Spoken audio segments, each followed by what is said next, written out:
여러분 반갑습니다. 오늘의 주제는 한국의 국민연금의 지금 문제점과 이를 극복하는 대안에 대해서 말씀을 드리겠습니다. 제가 아는 범위 내에서 여러분과 좀 대안을 제시해보는 그런 시간을 갖겠습니다. 여러분, 우선 어제 이 시간으로 12월 8일이었습니다. 어저께. 그래서 제가 어저께 한숨도 잠을 못 잤습니다.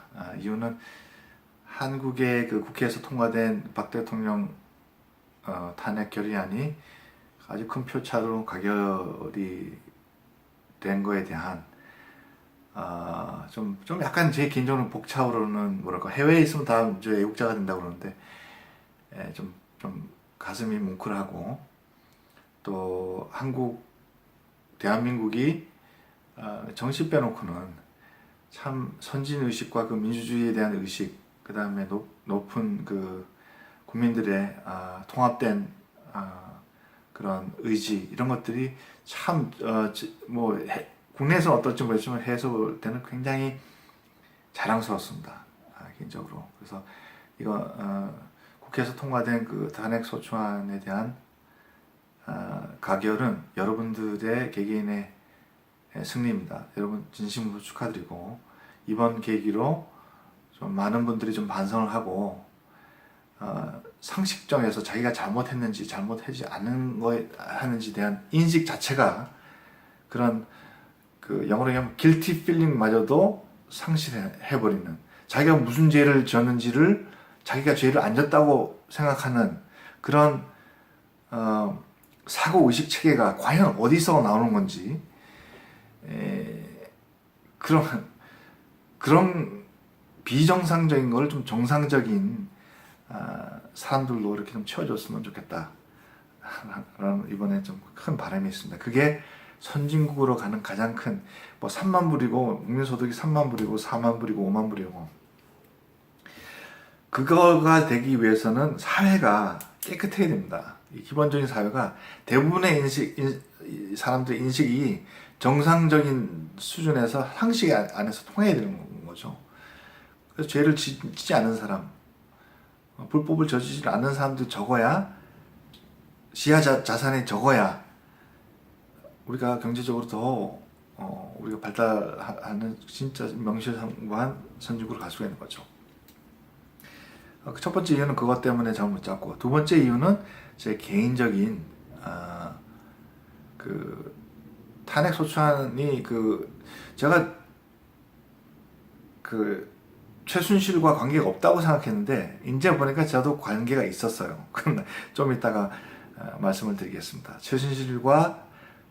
최순실 때문에 직간접적으로 아마 제가 피해를 당한 다고 말씀을 드릴 수가 있을 것 같아요. 그 이유는 잠시 설명을 드리겠습니다. 네. 오늘의 지금 말씀드리고 싶은 거는 아주 구체적인 거는 좀 말씀을 좀 생략할게요. 국민연금의 문제점과 그 대안. 국민연금이 420조, 앞으로 500조가 될 겁니다.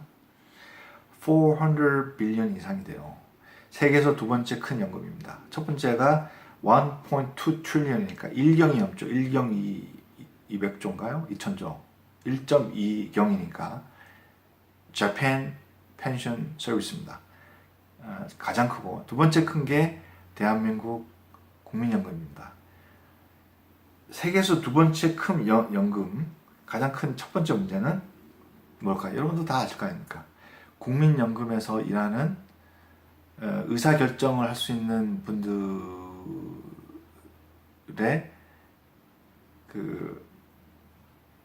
비전문성을 들 수가 있습니다. 전민주적인 서비스가 아닙니다. 하나, 개인적으로 제가 친분이 있는 최강 이사장님을 말씀을 드리겠습니다. 최강 이사장님은 전문성을 가지고 계신 분이고 도덕성을 가지고 계신 분이었어요. 최강 이사장님하고 저의 개인적인 관계는 나중에 말씀을 드리겠습니다. 최진실과 관련 있는 있기 때문에 그거는 이제 끝자락에 제가 말씀을 드릴게요. 비전문성, 특히 기금 운영 본부장 같은 경우는 이제 영어로 얘기하면 CIO거든요. Chief Investment Officer입니다. 그러니까 이 미국에서 Chief Investment Officer의 기본적으로 제안은 최소한 한 20-30년 정도는 폴폴리오를 큰 조 단위의 폴폴리오 자기가 직접 다 관리를 해서 성공을 해본 사람들이 CIO에 앉았어요. 근데 애널리티컬하고 굉장히 경험이 많고 많은 자산을 운영해보고 그 다음에 그게 끝이 아니라 마지막으로 자산을 성공적으로 크게 불려본 사람이 CIO에 앉혀요. 이 기금 이 문제가 됐던 지금 현재 거는 제가 ongoing이기 때문에 ing이기 때문에 제가 타치를 안 하겠습니다. 하지만 전 기금 운영 본부장 홍한선 씨에 대해서 말씀드릴게요. 이 사람은 전문가도 아니에요. 정치적인 사람이죠. 정치적인 자리에 있었던 사람입니다. 기금 운영 본부장이. 그러니까 국가 박 대통령이나 그 측근들이 뭐 해라 하면 하고 말라면 말라는 그런 사람이에요. 그리고 제가 국민연금에 실무선을 많이 만났었어요. 여러 가지 이유로. 근데 홍한선에 대한 평가가 어떠냐면은 여러분 혹시 조삼모사라는 거 아시죠? 아침에 3개 먹을래? 3개 줄까? 주고 저녁에 4개 먹을래? 아침에 4개 먹고 저녁에 3개 먹을래? 똑같지 않습니까? 이 홍한선 기금 운영 본부장은 정치적인 자리고 그 사람은 전문성이 없는 사람이에요. CIO는 최소한 전문적인, 물론 CEO, 그러니까 국민연금 이상향 같은 경우는 정치적인 자리죠. 그 다음에 그 조직을 아우르고 형평성을 가르고 자산이 잘 운영되고 있는지 어디 문제가 없는지 그런 거에 대한 전체적인 거를 아우르는 분이라고 쳐도 최소한 CIO는 아주 전문가여야 됩니다. 아주 전문가가 된다. 그래서 비전문성이 문제가 있습니다. 450조 앞으로도 500조가 될 겁니다. 무지하게 큰 돈입니다. 여러분. 이 돈을 홍한선이 좌지우지할 수 있는 돈은 아니에요. 이미 그 이상에 벗어난 겁니다. 경험이 없지 않습니까? 그게 비전문성이 가장 문제입니다. 이제 앞으로 국민연금을 최소한 CIO급 정도 되면은 해외에서 영입을 하든지 아니면은 진짜 이 자산 운영에 대해서 너무나 잘 성공적인 그런 경험을 가지고 있는 충분한 검증된 사람들이 들어와서 2년, 3년 하고 가면 안 됩니다. 이게 지금 자금 운영 본부장이 지금 지금 2년이죠. 2년 아닙니까? 그죠? 이사장님은 이사장이라는 직책은 아마 대통령이 아마 어포인먼트 할 거예요. 근데 기금 운영 본부장은 누가 어포인먼트? 제가 알기로는 이사장이 하는 걸로 알고 있는데 그게 아닌 것 같아요. 누가 어포인먼트를 하든 최소한 기금 운영 본부장은 전문성이 있어야 된다. 왜 전문성이 결여가 되느냐? 정치적인 자리라서 그런 거죠. 자산을 운영하는 사람은 정치적인 자리하고는 전혀 별개로 가야 됩니다. 진짜 전문성, 그 자산에 대해서 철저하게 분석을 해서 폴폴리오를 리스크를 줄이고 어떻게 하면 리턴을 크게 할 것인가를 항상 고민하고 들여다봐야 됩니다. 그럴 줄 아는 사람이에요. 문제가 있을지 그 문제를 리스크를 빨리 해결할 수 있는 그런 사람이 되어야 됩니다. 첫 번째 문제가 그렇고, 두 번째는 폴폴리오, 물론 첫 번째랑 관련이 있는데요. 두 번째 폴폴리오가 제 생각은 잘못됐어요. 왜 그러냐면은 조직이 이렇게 됐어요. 이제 이사회가 통해서 이제 모든 투자 폴폴리오에 대한 어떤 검증과 새로운 폴폴리오 집어넣고 빼고 이런 거에 대한 이사회가 있습니다. 그 이사회 속에서 정책이 이제 결정이 되는데 실제로는 그렇지 않습니다. 지금 조직을 보자고요. 어떻게 되냐면 지금 해외 사업부가 있습니다. 제가 한국말로 정확하게 이 부서 이름을 제가 모르겠습니다. 해외 사업부가 있고 국내 투자 사업부가 있어요. 이렇게 분리해 놨습니다. 해외는 해외, 국내는 따로 있어요. 그렇죠? 가장 핵심적인 건 뭐가 되냐면 국내든 해외든 리스크가 중상이 됩니다. 리스크. 어디다 투자하는 게 가장 더 리스크가 큰가가 제일 좌측에 된다면 가장 안전한 리스크를 가지고 있는 게 제일 오른쪽으로 와야 되는 거죠. 조직 구성이 잘못됐어요. 리스크가 중간에 와야 된다고요. 리스크가 가장 큰 리스크가 뭐냐? 해외 투자냐? 어느 쪽이 가장 크냐? 베트남이냐? 뭐 국책 사업에 투자하는 게 좋으냐? 아니면은 이런 어떤 회사, 해외에 있는 회사에 더 위험하냐? 위험도가 중심이 돼서 투자가 결정이 돼야 된다. 해외고 국내고 중요하지 않아요. 그렇게 되어 있습니다. 해외 투자, 국내 투자. 또 국내 투자에서는 뭐로 또 조직이 또 밑에 이렇게 책임을 하냐면은 fixed income, 그 다음에 equity 이렇게 되어 있어요. 그 다음에 alternative investment. 자, 국내만 보자고요. 회는 대놓고. 이 조직 자체가 잘못됐어요. 국내에서 봤을 때 픽스 인컴은 뭐냐면 이게 그 번드 아닙니까? 채권입니다. 채권은 채권에 대한 리스크가 있고 고의의 리스크가 있고 그 채권에 대한 리턴이 있습니다. 채권은 아무리 좋은 채권을 해가지고 뭐 정크본드 아닌 이상 10%가 더 이상 될 수가 없어요. 그건 죽었다 깨어나도 그런 거 될 수가 없습니다. 어음이지 않습니까? 뭐 많이 해야 5%, 작게 하면 1%, 뭐 0.5%짜리 되고. 픽스 인컴은 높아봐야 그거예요. 리스크가 적어요. 그 다음에 그 부서가 있고, 리스크가 어떤 리스크를 가지고 있는지 전혀 베리피케이션이 안 돼요. 전혀 추적이 안 됩니다. 그거는. 그 다음에 에퀴리. 에퀴리도 얼마나 많습니까? 무슨 에퀴리, 뭐 삼성전자의 지분을 뭐 주식으로 산다, 뭐 이런 게 에퀴리 아닙니까? 에퀴리도 리스크가 천차만별이지 않습니까? 부서마도 다른 리스크와 다른 어떤 성향, 이런 것들을 전혀 연동되지 않는 상태에서 있다 보니까 누가 뭘 잘했는지 전혀 구별이 안 돼요. 누가 잘못하고 누가 잘하는지 볼 수가 없지 않습니까? 부서에서는. 그러니까 우선은 이 자산을 분배하는 과정이 잘못된 거예요, 이상.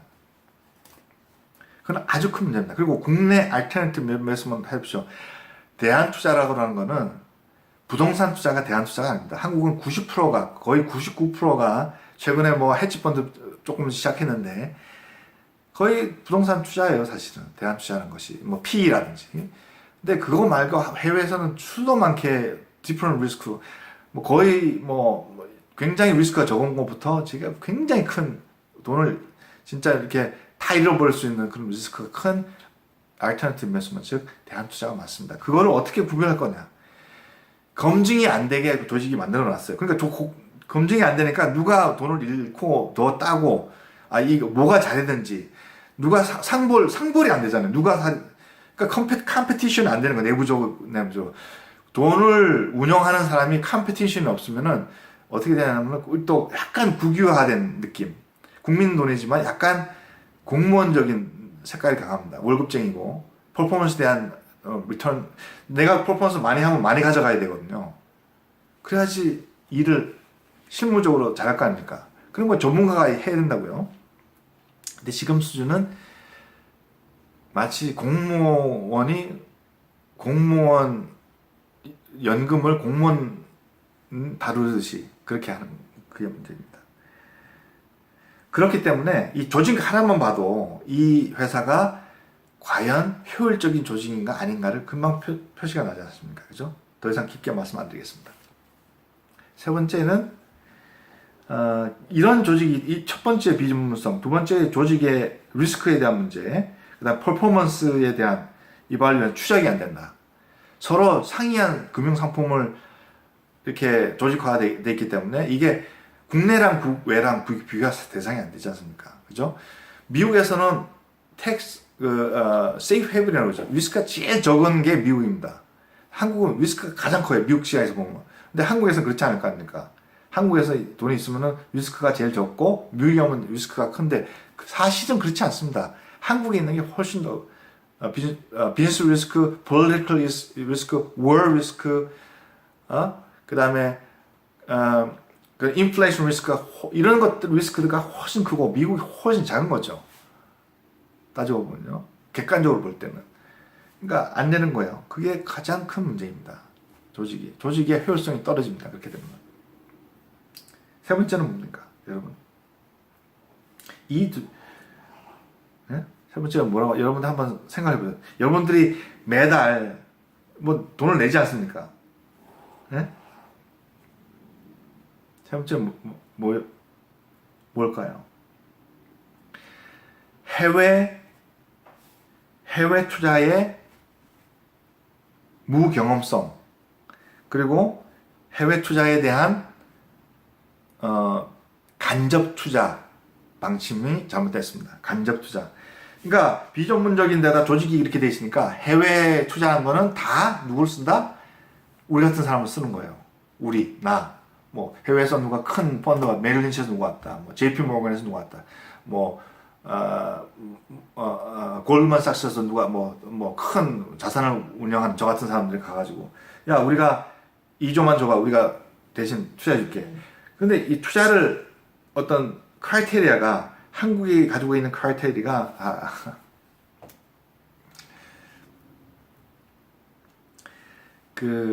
잘 모르는 사람들이 그런 잣대를 만들었어요. 이 잣대에 맞으면은 거기는 투자 요건에, 투자 대상 기업에 속한다는 게 그 잣대가 잘못된 거예요.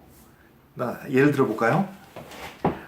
한마디로 진짜 열심히 일하는 공무원들도 많습니다만, 열심히 일하는 것과 전문적인 성을 가지고 일하는 건 다르기 때문에, 여러분 설사 국민연금에 일하시는 분들이 이 비디오를 보시더라도 제 말씀을 좀 양해해 주시기 바랍니다.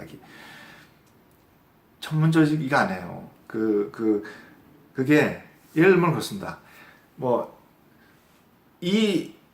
그러니까 내부적으로 만들어 놓은 이 틀 안에 들어가야지 투자 대상 업체가 선정이 됩니다. 뭐 사이즈라든지. 이게 좋다 이거예요. 근데 예를 들면 그렇습니다. 너무 구체적으로 가게 되면은 실무자가 나오기 때문에 그렇게는 제가 말씀 못 드리겠습니다. 하지만 크라이테리아 중에 이런 게 있습니다. 야, 뭐뭐뭐에 등록이 돼 있냐. 등록돼 있는 그 업체는 마케팅 업체예요. 미국에서. 그냥 나 같은 사람이, 야, 가짜로 나 올해 퍼포먼스가 얼마야 리포트하면 거기서는 그냥 올려주는 거예요. 그게 캐테고리로 들어가 있습니다. 검증을 못 하잖아요. 내가 10 빌리언의 under AUM인지 1 빌리언 AUM인지 그 기업은 관심이 없어요. 마케팅 기업이라.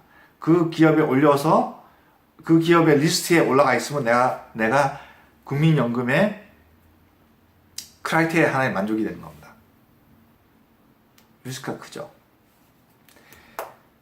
그 다음에 내 자신이 국민연금 안에 있는 직원이나 이런 임원들이 한 번도 이런 걸 안 해본 사람들이 하는 거라. 예? 한 번도, 저 같은 사람은 미국에 많습니다만 한국에 저 같은 사람은 없어요. 한 5, 6년 보니까 이런 사람이 없어요. 왜냐면 저 같은 사람은 여기서 유학을 가서 눌러 앉아서 지난 20년 동안, 제 자랑이지만 20년 동안 펀드를 운영을 해본 사람이잖아요. 근데 한국은 PhD를 따든 석사를 가든 들어갑니다. 그럼 한국에서 뭐가 알겠어요? 할 수가 없습니다. 그거는. 죄송합니다. 저 같은 사람은 그냥 미국에서는 노발인데 한국 가면은 전문가 소리를 듣게 돼 있어요. 왜냐면 지금 제가 잘 나간 게 아니라 한국에 있는 분이 그게 안 되기 때문입니다. 안 했기 때문에. 그러니까 야, 공무원에서, 야, 이거 만족하냐? 만족한다. 두 번째 만족하냐? 만족한다. 세 번째 만족하네? 그럼 너 투자 줄게. 너 한번 잘해봐. 그래서 1 빌리언 맡기고. 그럼 추적을 하는데 내가 포트폴리오 관리하지 않기 때문에 뭐가 잘못된지도 모르잖아요. 왜 돈을 잃는지. S&P 500가 8% 4.5% 올라왔는데 얘네들은 왜 3%밖에 못 올라왔는지, 리스크가 무슨 리스크가 있는지, 왜 이걸로 바꿔달라고 그러는지 하나도 검증이 안 돼요. 까만 놈들이니까. 해외 투자에 대해서는 아무도 몰라요. 이게 가장 큰 리스크입니다. 400조 언제 나갈지 몰라요. 지금 400조, 500조 지금 그대로 현금을 가지고 있으면은 안 까먹었고, 가지고 있어도 지금 20년 안에 반토막 납니다. 20, 30년 안에. 그러니까 우리 세대 40대 뭐 50대가 70대가 되면은 국민연금에서 받을 것도 없어요. 한국에 있는 분들은.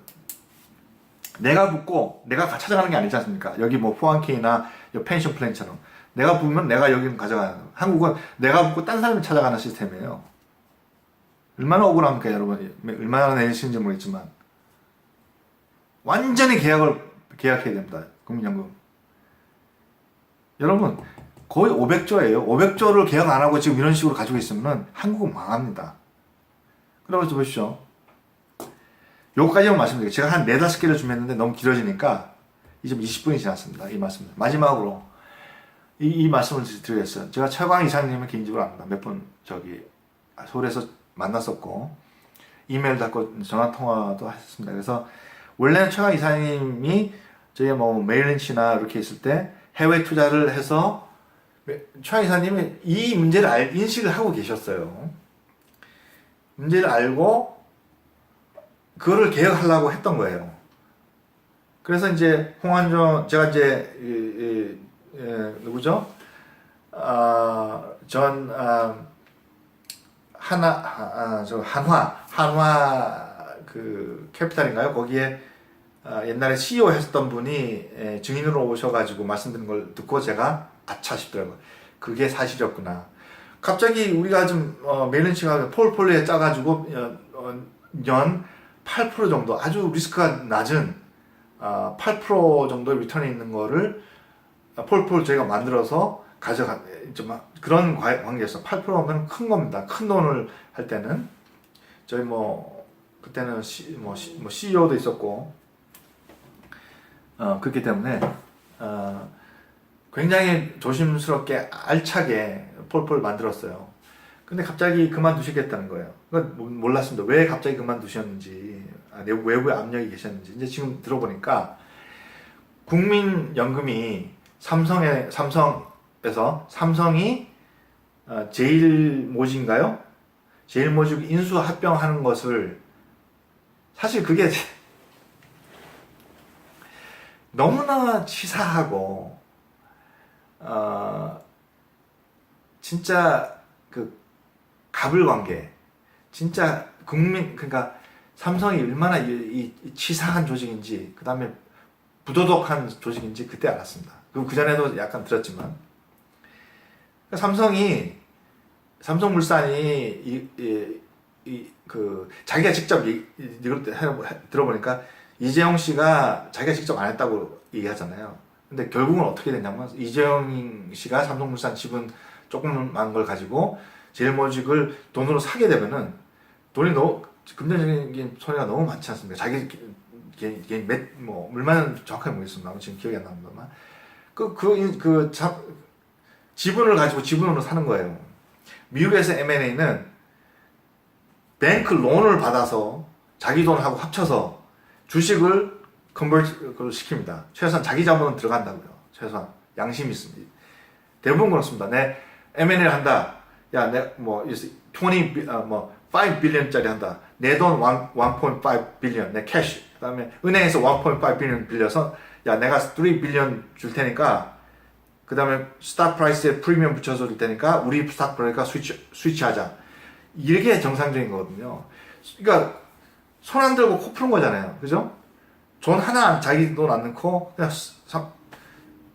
잡아먹는 거예요, 그냥. 이거를 반대했어요. 말이 안 되니까. 우리 최광 이사님이. 그러니까 이제 분명히 이 청와대 측근 최순실이는 이게 싫었겠죠. 그러니까 이제 홍한선 씨는 2년 임기직이죠. 2년 끝나는 데서 그러면 야, 너 그러면 당신 그만 하시오. 임기가 끝났으니까. 근데 최근에 홍한선은 쉬어만았는데 청강 이사장님이 자기 말을 안 들으니까 이 사람도 그만두게 한 거예요. 압력, 외부적인 압력. 얼마나 무서웠겠습니까? 내실 때는 섯을 풀었을 거니까. 그래가지고 할 수 없이 그만두시게 된 거죠. 그래가지고 원하는 대로 됐지 않습니까? 국민연금이 삼성의 수하가 돼버린 케이스. 수하가 됐고 삼성물산은 최순실에다 120억인가요? 90억인가요? 뇌물이죠, 일종의. 뇌물 아닙니까? 그거 주고 8조를, 실질적으로 8조를 먹은 거예요, 삼성은. 여러분, 이런 사실을 이제 제가 알고, 뭐, 저희가 미국에서 어카운트를 오픈해서 뭐, 국민연금에 뭐 돈을 벌겠다. 제가 어차피 저도, 활동을 해야 되니까, 그런 욕심이 있긴 있죠. 근데 그거에 앞서서 한국에 비교했을 때 퍼포먼스가 너무 안 좋은 사실을 알고 이거를 도움을 드리겠다는 마음이 더 컸습니다, 솔직히. 근데 그런 순수한 마음으로 접근했었는데 그게 아니었어요. 예. 그래서 지금 그 자산이 지금 3년 전에 3조 되는 게 지금 미국에서 보니까 3조 8천억 정도가 될 가능성이 있었다. 3조 7, 8천억. 이게 굉장히 지금 그렇게 된 상황입니다. 지금. 그러니까 7천억 정도를 국민연금이 돈을 벌 수 있었는데 그 기회를 놓치신 거예요. 자, 그런 상황이었고 오늘 여기까지 하겠습니다. 감사합니다.